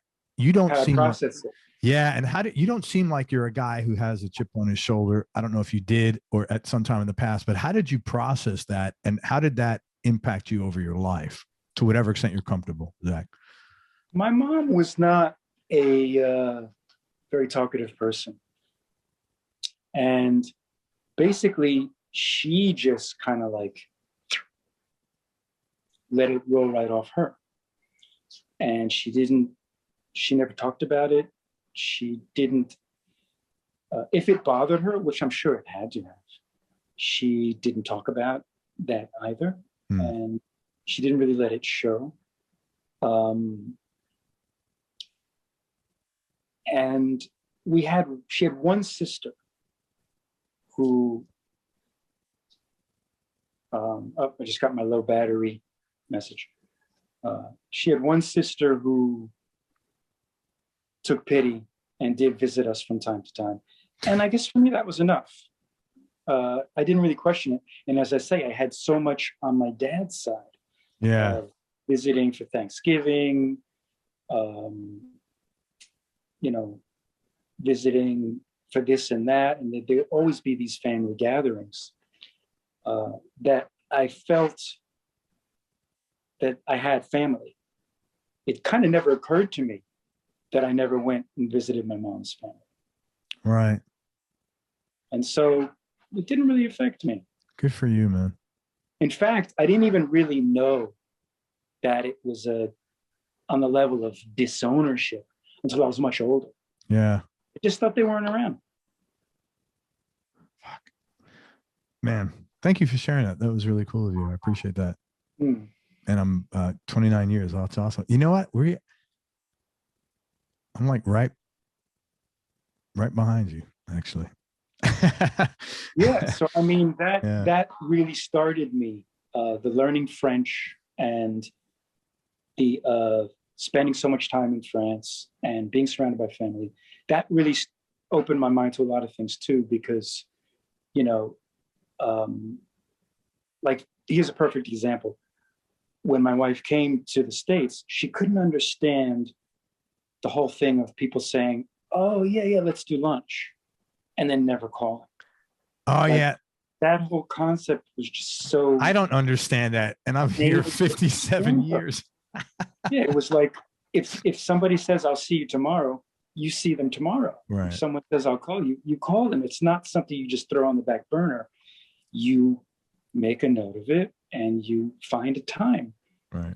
And, we have a culture now of so many people who just hate committing to something because they're so afraid that if they commit to something now, they might miss an opportunity later, which is basically not being able to see past your nose. Yeah. Once you get in the habit of making time for things, then you actually get a lot more done. Yeah. You don't have to worry about, that appointment we made Thursday, that's actually going to happen. Right. It's like, now that's off your mind. You don't have to worry. And if something else comes, you just say, I can't do it Thursday afternoon. Let's do it Thursday evening. And then that's done. And you know that all these things are actually going to happen because you've made the time and space for them. And people are so much more trustworthy and actually trust in you much more 100% because of it. Yeah, I agree. And habits are muscle and every time you say you're going to do something and you don't do it, that allows you to do that with yourself even, and you think nothing of it. Right. So that's why it's a really bad thing to do. If you say you're going to do something, you don't honor it, it affects yourself ultimately, man. I agree with you on that, man. Yeah. So there are just so many cultural things you start to observe and pick up when you open yourself up to them, and when you get the opportunity to travel, and you travel, and you just take in. Another thing was like this busy lifestyle. Like in Europe, they just enjoy life more. Yes. They when I saw that her family always ate as a family, it was so cool to me. I loved it. It was such a rewarding experience. And you digest the food better. You get the nutrients out of the food better. The food's more delicious, because you're all sitting around, you're talking, you're enjoying things. You're not rushing through it. It's not like food plopped in front of you. You're not watching TV at the same time. I mean, we do now, but our kids are grown up. So sure. But we raised them very much with set meal times and with family, with meals being a family activity. And it's so grounding. And that's the thing that kids need when they grow up. They need structure. And they need way more than people think. It's very easy to say, we're not like that. We're hippy dippy, we're whatever. Everything's loose, everything's cool. You sacrifice a lot by giving that up. You don't realize it, but you got to think ahead. You got to think further. Kids need structure. And I just loved the whole structure thing. So these are all things that the travel, I just think they changed me. They gave me a lot. And then you can build on top of that. When you have a foundation like that, you can just build and go higher and higher. Glad you we're not talking about music. Let's talk about music. All right. Tell me your top 3 Desert Island discs. No particular order. Okay. And thanks for sharing all that. And again, I saw in your question that you said for today, because just for this moment, not even for today, for this small number. Of course. I know, just for this minute. But just for this minute, I would say Jimi Hendrix, Electric Ladyland. Oh, I love that. That's my favorite Hendrix record.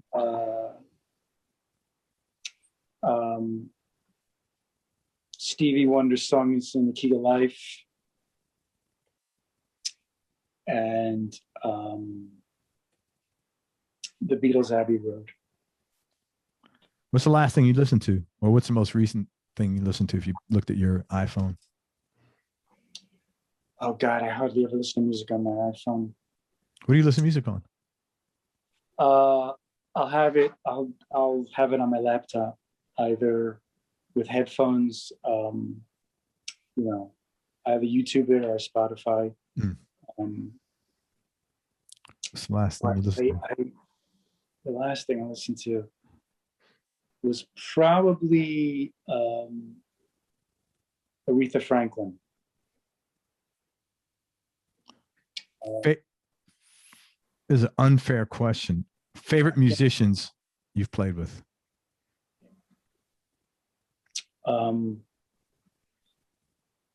You know, just to completely geek out here, I had a total like moment of bliss. Thanks to a friend of mine named Michael Clip Payne, who was a member of Parliament Funkadelic. He was nice enough to ask me to play in his project 420 Funk Mob. And the first time I did a gig with them, I've done several, but the first time was the most magical because it was just crazy. We went out and played this 420 gig. And the thing about 420 is it's a band that was started by him, Lige Curry, and Michael Hampton, who are all in P-Funk, but never get to play the old stuff.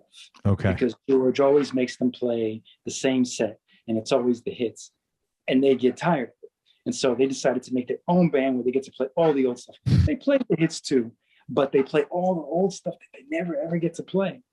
And so there's a revolving cast of characters, one seat being the drummer seat. And I got to do it a few times. And we did this gig, and I get there, and Michael Hampton is on guitar. Gary Scheider is singing vocals and guitar. Skeet shows up and plays bass. Lige Curry is on bass also. Cordell Boogie Mousson shows up, and he's playing bass and guitar. And George shows up. Wow. He's singing. And I'm just sitting there with Michael Clip playing there, and I'm just like, these are my heroes. Yeah. Somebody pinch me. Yeah. You know, and so that was amazing for that. I wish we got to rehearse a little more, but still, I mean. Where was that gig? It was in Pennsylvania, out at some kind of like hippie commune. Okay. Called the Church of Peace and Love or something. Do you have a worst gig story?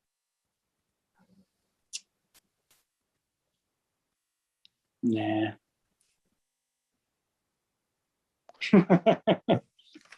Tell me, best decision you ever made. Asking my mom for a drum set. Very cool. And she accommodated pretty reasonably. She did. She brought me to 48th Street in Manhattan, and we walked into Sam Ash, and there was this old Gretsch kit sitting there from the 70s for $245, and we bought it. That's cool, man. And you know, you can imagine just being a kid and setting up a drum set in your room, 11 years old. Oh man, it's just the best. And you know, the grass didn't grow under that thing. Yeah, that's awesome. Usage. Tell me what makes you happy. Making other people happy makes me happy. Oh, that's cool. You know, and that's why I really like live performance. Yeah. Because you just see the love pouring out of everyone. It's great. And especially if you get to do it and there's like a sea of people, then it's really great. But it's funny because I don't fixate on the audience. I really can't. If I do it, it starts to take away from my performance, I feel. And also because I'm not right up in front of the stage, I feel like there's enough of a barrier there that I can still be kind of in my zone. And whether there's 1,000 people or, you know, 100 people or 5,000 people, whatever, 20,000, I just always feel like I'm just doing the best I can and I'm in my place doing it. The whole sea of people thing never like freaked me out or fazed me. And you've played for some massive crowds, I'd imagine, between Springsteen, B-52s, and Bowie. Yeah, sure. Played for some really, really big audiences. It's great to look at in the video later. And of course, it's fantastic to be there. But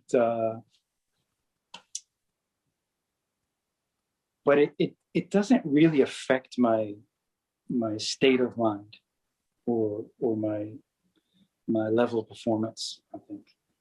Actually, the harder thing for me is playing to really, really small, tight audiences. I've heard that a few times. Yeah, because you feel more exposed. Yeah, I've heard that a few times. You have any non-musical superpowers?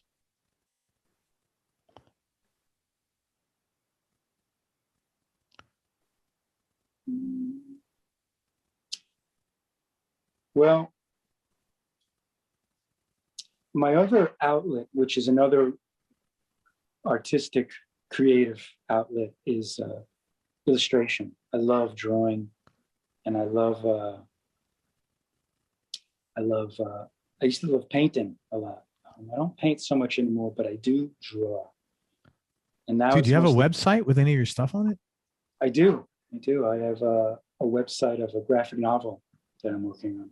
Dude, can you say what it is? Yeah, it's called Prince of the Astral Kingdom. That's actually my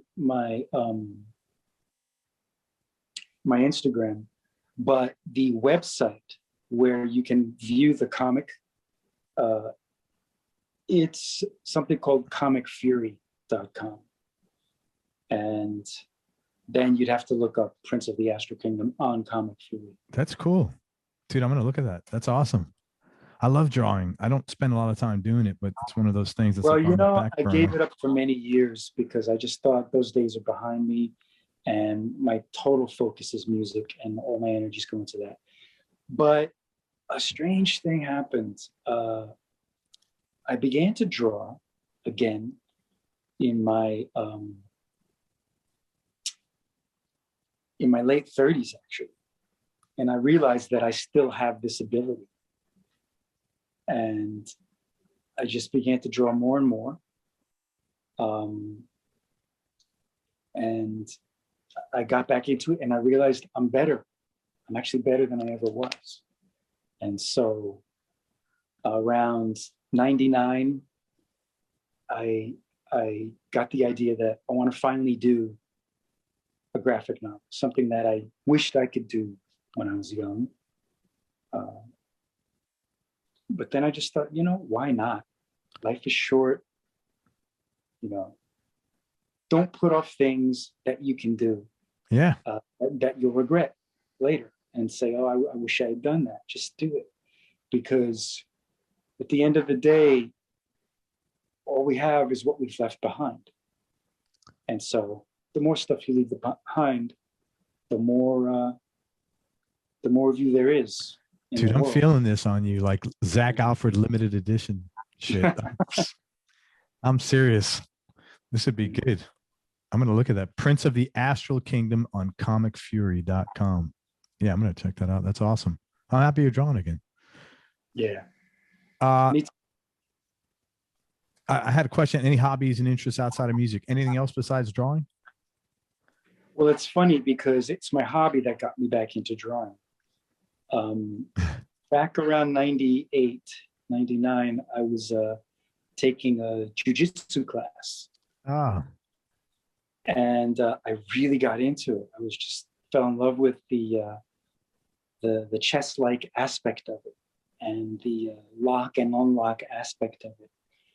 And I was trying to figure out a way to remember what I was learning. And so I began drawing diagrams of every lesson that we had.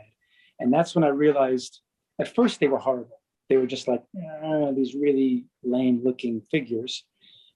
But as the weeks went on, I started to spend a little more time drawing the anatomy and getting it right. And just like, then I started to realize, wow, I'm actually better now than I was as a kid. The more I practice drawing these figures in different positions, the more I'm actually getting good at drawing the body and perspective and foreshortening. And that's when it hit me like, I need to draw again. So it was my hobby Yeah. of martial arts on the side that actually brought me back into my hobby of drawing, which That's cool, is, man. I guess, my superpower, as you say. Okay. We got a jujitsu line.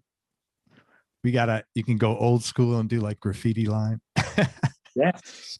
I'm feeling this. You know what? There's on Instagram, there's this shop. It's like on Lincoln Avenue of the Bronx, and they have all this, it's like all this Bronx clothing. It's quite funny, but they have so many new things that are coming out. It's just cool to see like a lot of young people doing cool stuff like that now. I mean, tons of stuff, you know. It's and having a Shopify store is real easy now. So it's just like nice to see people doing that. Two more questions, man. And thank you for all your time. Toughest decision you've had to make or most difficult thing you've had to do?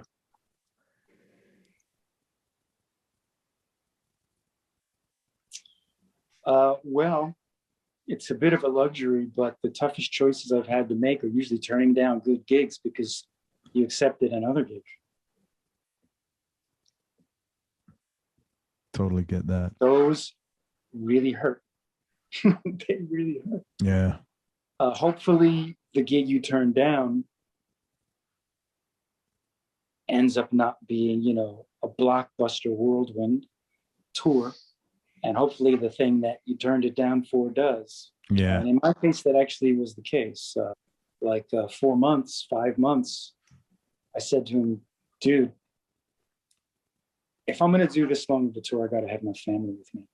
And so he said, okay, fine. And he found me, you know, a 2-bedroom apartment in Tokyo. That's awesome. So it ended up being an amazing opportunity for my whole family. Yeah. That's phenomenal. Very cool, man. Yeah. And last question, Zach, what's been the biggest change in your personality over the last 10 years? And how much of that has been intentional and how much is a natural part of aging? I would say the biggest change is probably a natural part of aging, which is, and it ties into what we were talking about before of, you know, traveling and exposing yourself to other cultures outside of your own, getting out of your comfort zone, having to actually deal with other ways of living. But as I've gotten older, I've really realized that even in my own country and in my own environment, the biggest realization and complete, like, you know, like revelation is something you were talking about very early on, which is that, and that is how much of our realities are in our own mind.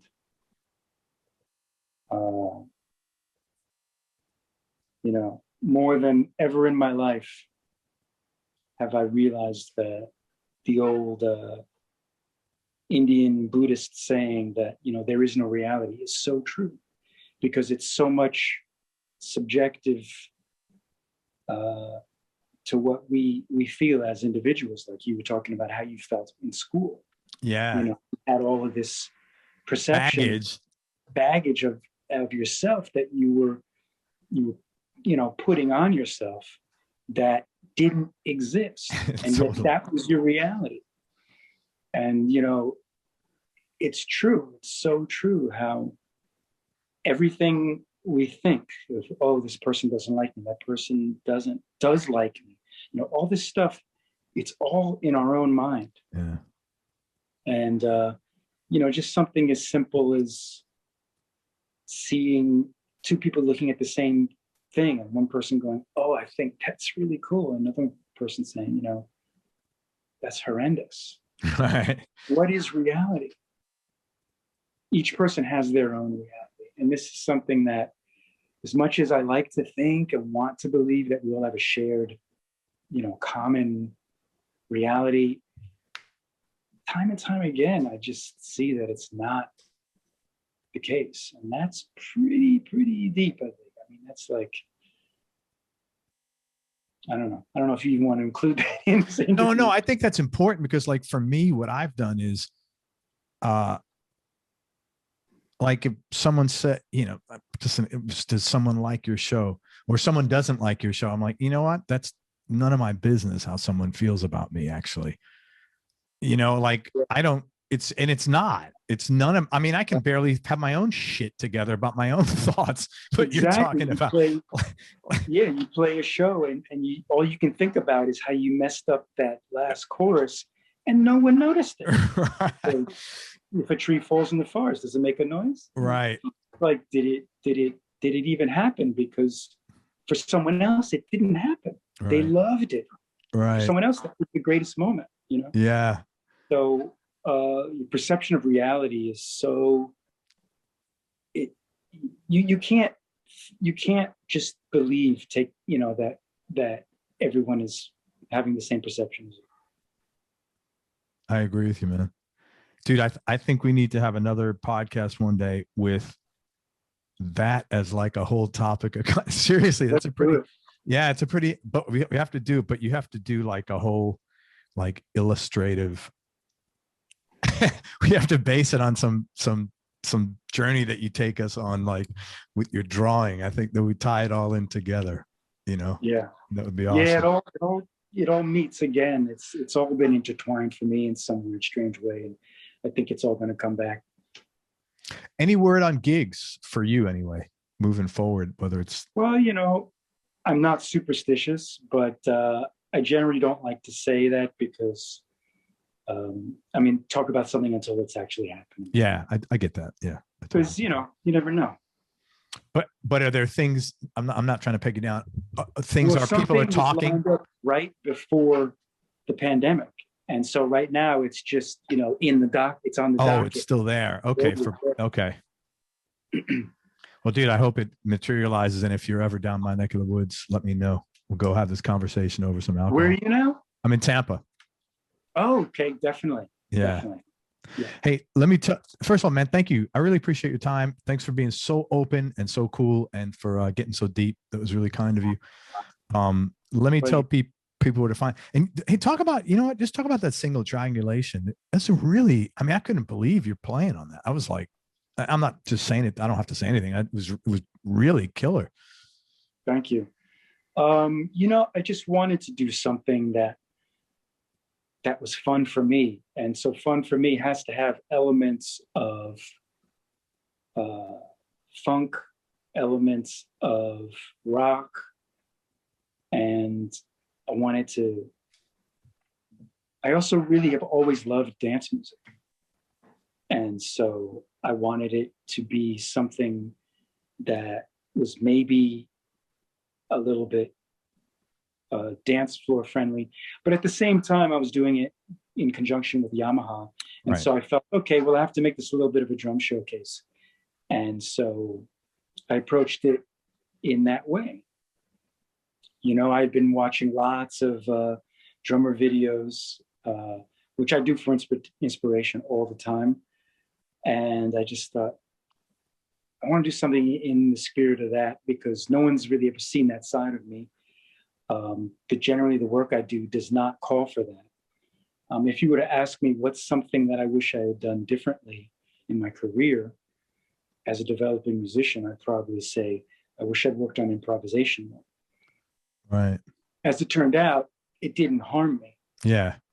You know, I worked on what I needed to work on, and I did something that allowed me to do what I wanted to do. But I find that now it's my improvisation skills that I want to develop. And having started so late in my career in that vein, in that area, I just see that had I started earlier, I would have really developed a lot more fluency. But anyway, that ended up being an element of this thing, was me, you know, exploring how fluent I could be on the instrument. Talk about perception being reality. I don't think anybody would ever look at that. I can tell you for 100%, no one's going to look at that video, and no one is going to look and say, man, it's really a shame that Zach developed his improv skills late in life. no one's going to look at that and say anything but holy shit, this is a very, you. very bad man. I mean, that Thank was you. like, yeah, trust me. So there you go for that. Let me tell people where to find you. And thank you again so much, man. All right. Zachary Alford is on Instagram at Zachary Alford Official. A couple of other things that you can connect with Zach on. If you are interested in having him play some tracks on your music, you can message him on Instagram as well. There, Zachary Alford Official. Just give him some information, as I always say. Give him a link to your music. Let him know what you're about. Why do you think he's a fit? So he can check it out and make some, follow up with appropriate conversation with you.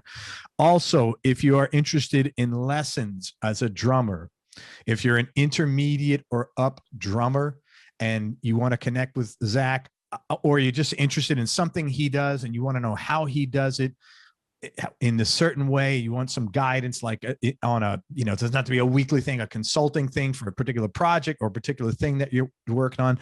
Again, go to Zachary Alford Official on Instagram and let him know.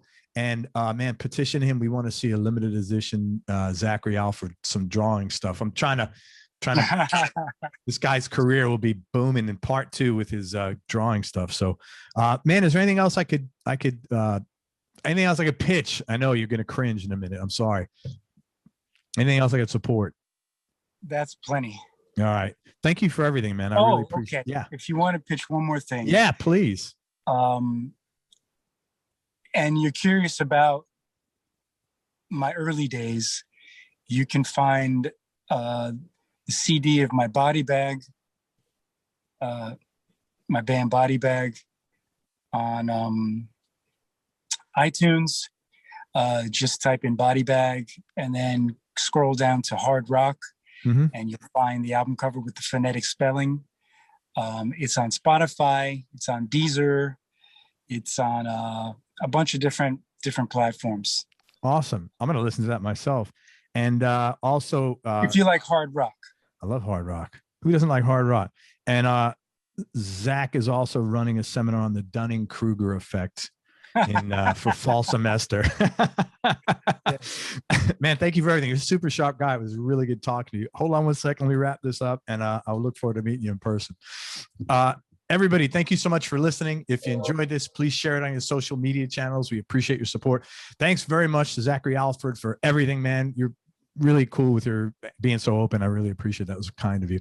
And make sure, especially nowadays, man, remember that happiness is a choice. So choose wisely. Be nice. Go play your guitar or your drums and have fun. Till next time, peace and love, everybody. I am out. Brother, thank you so much for everything, Zach. Take care and thank you. You bet.